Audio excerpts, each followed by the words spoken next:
कंचन के बेटे ऋषि की शादी कहीं नहीं हो रही थी। एक तो ऋषि मोटा, ऊपर से कमाई भी कोई खास नहीं।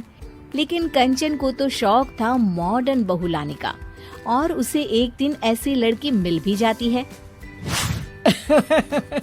हमें तो आपका ऋषि बहुत पसंद है, लेकिन मैं आपको साफ साफ बता देती हूँ, मेरी बेटी के शौक थोड़े से अलग है बहन जी। अरे बहन, हमें सब पसंद है। आपकी प्रियंका जैसी लड़की की तलाश मुझे कब से थी। जींस पहनकर अंग्रेजी में गिटर पिटर बोला करे।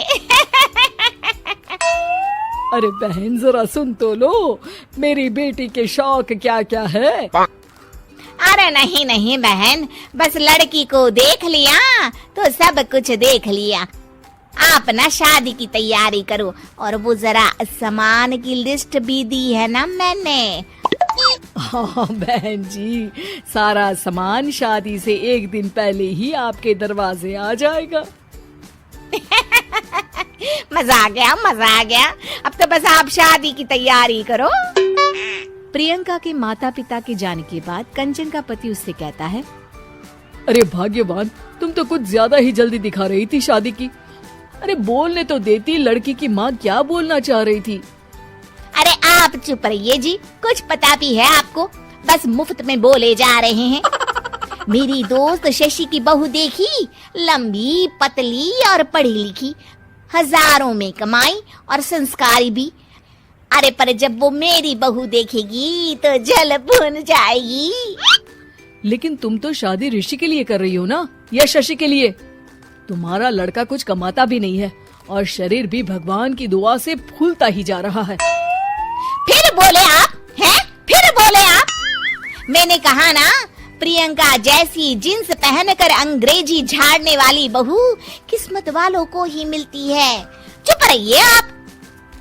पति के लाख कहने पर भी कंचन ऋषि की शादी प्रियंका से करवा देती है। लेकिन प्रियंका जैसे ही घर में आती है, वैसे ही जोर जोर से चिल्लाकर नाचने लगती है।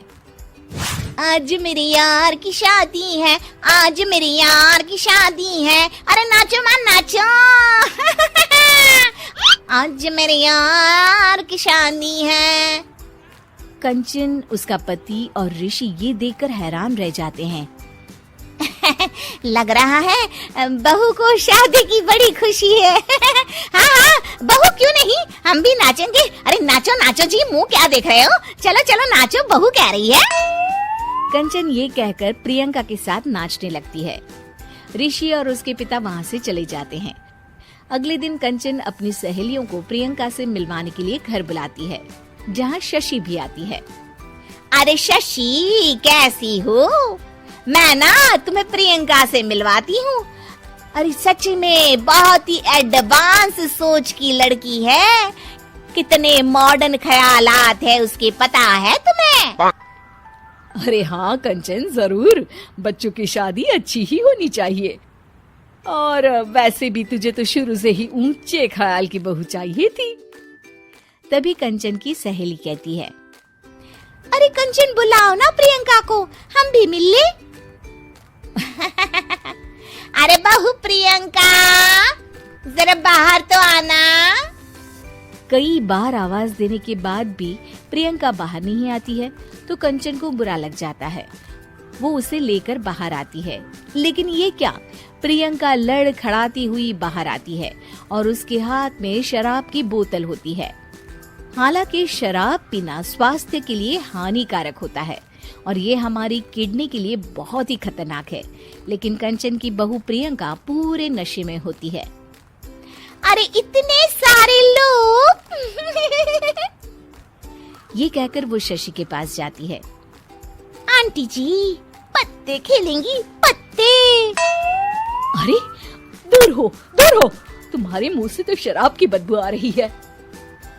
अरे कंचन, माना तुम्हें मॉडर्न बहू चाहिए, लेकिन आधुनिकता का मतलब ये तो नहीं ना। बुरा न मानना कंचन, तुम्हें पता था कि तुम्हारे बेटे की कमाई और शरीर दोनों ही ठीक नहीं है, तो तुम्हें उसी हिसाब की लड़की से शादी करवानी चाहिए थी। ऐसा कहकर सभी औरतें वहाँ से चली जाती है। तभी प्रियंका की माँ कंचन के घर आती है। अरे बहन जी, बड़ी बड़ी चालाक निकली आप तो। बिना बताए अपनी पियक्कड़ बेटी मेरे लायक बेटे के गले में बांध दी। आय हाय, बड़ी आई बिना बताए। उस दिन जब मैं ये बात बता रही थी तो तुम तो सुनने को भी तैयार नहीं थी। अब भुगतो तुम। ये कहकर वो वहां से वापस चली जाती है। सबके जाने के बाद कंचन अपना सर पकड़ लेती है। हाय रे, आधुनिकता की अंधी दौड़ में मैं अपनी संस्कृति ही भूल बैठी थी। अब तो राम ही बचाए मुझे।